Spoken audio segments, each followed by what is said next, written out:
Des réalisateurs qui m'ont marqué. En étant chez Gaumont, oui, il y en a beaucoup. Des Monsieur Georges Lautner, Claude Pinoteau, Francis Weber, Luc Besson, Jean-Jacques Benex, Bertrand Blier. Si je fais la liste, ça va faire beaucoup.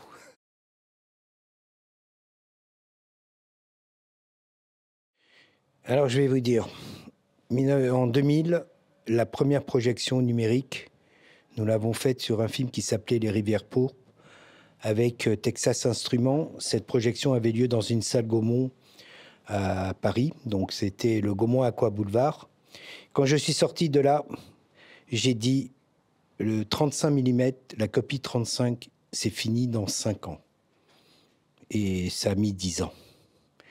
La nouvelle technologie, le numérique apporte beaucoup de choses aujourd'hui. Mais, et là j'insiste énormément, la seule vraie conservation, ce n'est pas le numérique, c'est le 35 mm, c'est le négatif original d'un film. Et c'est ça qui sert. Et si aujourd'hui, on restaure des films de 1895, puisqu'on a la chance d'avoir des films, nous, depuis 1895, c'est vraiment grâce à la conservation des négatifs, bien ou mal conservés, mais à la technologie du numérique qui fait qu'on restaure les films, mais nous revenons toujours au 35 mm après restauration. C'est très, très, très important. En ce qui me concerne, oui. Et en ce qui concerne la société Gaumont, oui. Tant qu'il y aura de la pellicule, on fera le retour sur le film. Je dis bien tant qu'il y aura de la pellicule. J'espère encore de longues années. J'espère ne plus être de ce monde, mais il y aura de la pellicule. Et ce qu'il faut savoir, c'est que la pellicule, il faut qu'elle soit bien conservée. Il faut que la pellicule soit bien entretenue. Et la bonne conservation, ce sont des frigos, ce que nous appelons, nous, dans notre jargon de technicien, les frigos, avec un taux de degré de 3-4 degrés, un taux d'humidité entre 30 et 35%, pas plus. Et puis, parallèlement à ça, vous avez à côté, à l'époque, on faisait un négatif du film, un internégatif, un interpositif.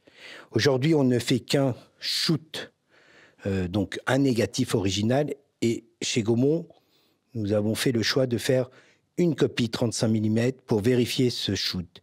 Et ça, c'est conservé dans un autre endroit, mais comme c'est du positif, on n'a pas besoin de le conserver à 3 degrés ou avec une humidité, on le conserve entre 10 et 12 degrés dans un autre frigo, dans un autre endroit.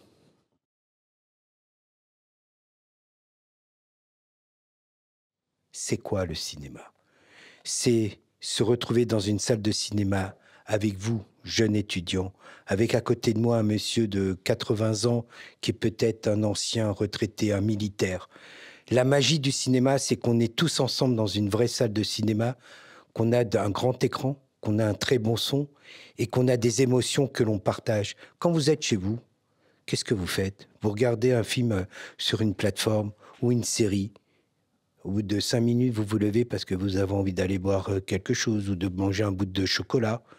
Vous êtes à côté de votre femme ou de votre petite amie. C'est pas ça le cinéma.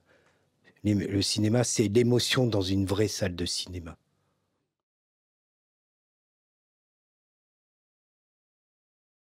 Non, parce que je l'avais déjà quand j'allais voir beaucoup de films étant jeune. Vous couperez ça, quand je vais dire, surtout pour les jeunes étudiants. Je séchais les cours pour aller au cinéma. Voilà, j'ai passé mon année du bac à aller voir des films tout le temps.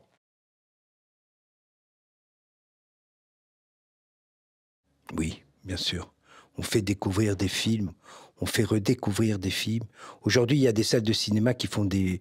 Et notamment ce festival, comme le festival Lumière à Lyon, comme le Cannes Classique, si vous voulez, ce sont des festivals qui redonnent vie à des films dont les gens ont perdu, dont les jeunes n'ont jamais vu. Moi, j'ai fait une tournée sur la restauration avec les Tontons Flingueurs. Je peux vous dire, ça a été un super bonheur. Aujourd'hui, on sort des tas de films.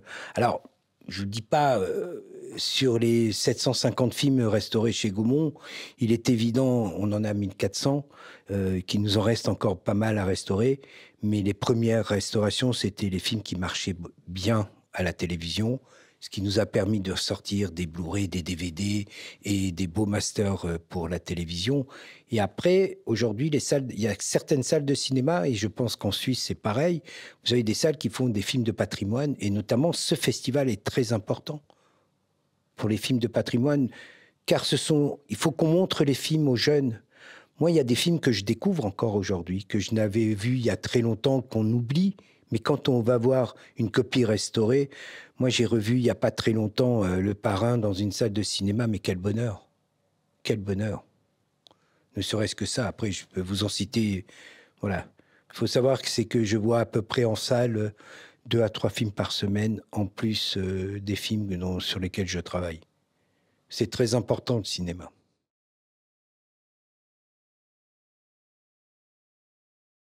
Très simplement parce que j'en fais souvent. Je me déplace beaucoup dans les salles de cinéma à la demande des exploitants et des directeurs de salles.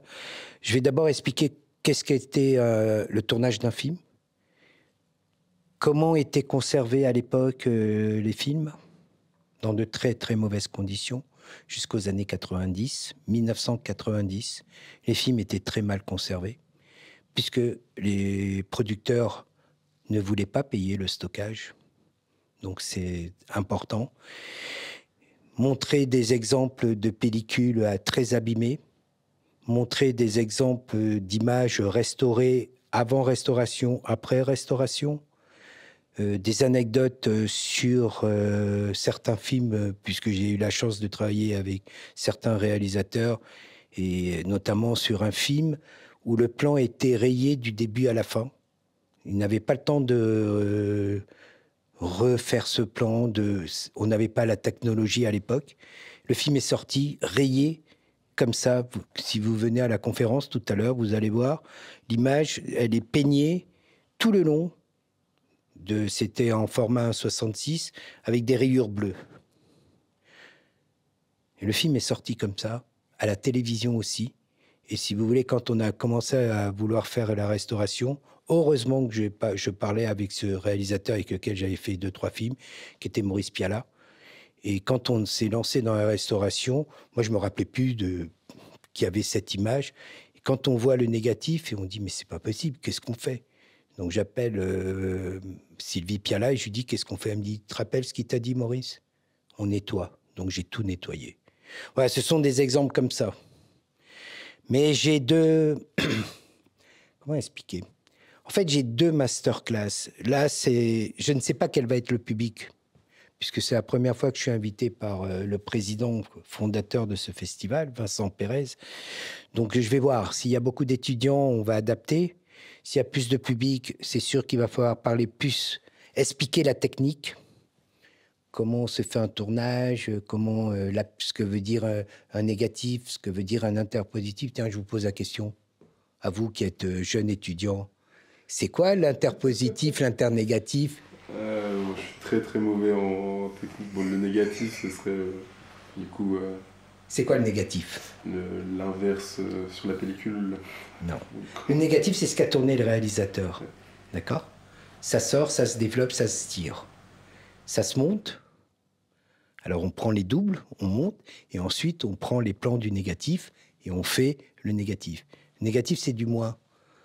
Mais pour certaines copies, les producteurs tiraient des copies du négatif. Mais ils ont tiré... Je ne vais pas faire ma conférence, là. Donc, ensuite, on faisait ce qu'on appelle une sécurité. La sécurité, c'était quoi? C'était l'interpositif, négatif, moins, plus. Mais de cet interpositif, on ne peut pas tirer des copies parce que ce n'était pas possible, puisque c'est du positif. Donc, on faisait encore un intermédiaire, ce qu'on appelait un internégatif. Et puis, de cet internégatif, on faisait quoi? On tirait des copies positives. Et c'est ces copies positives qui allaient dans les salles. D'accord? Et donc là, vous étiez en 3e génération. Or, pour certains grands festivals, on tirait des copies directement du négatif. Mais à une certaine époque, les producteurs, qu'est-ce qu'ils faisaient? Ils tiraient ce qu'on appelait les salles de première exclusivité. On sortait le film sur 30, 40, je parle pour la France, hein, 30, 40, 50 copies du négatif. C'est des hommes et des femmes qui manipulaient le négatif.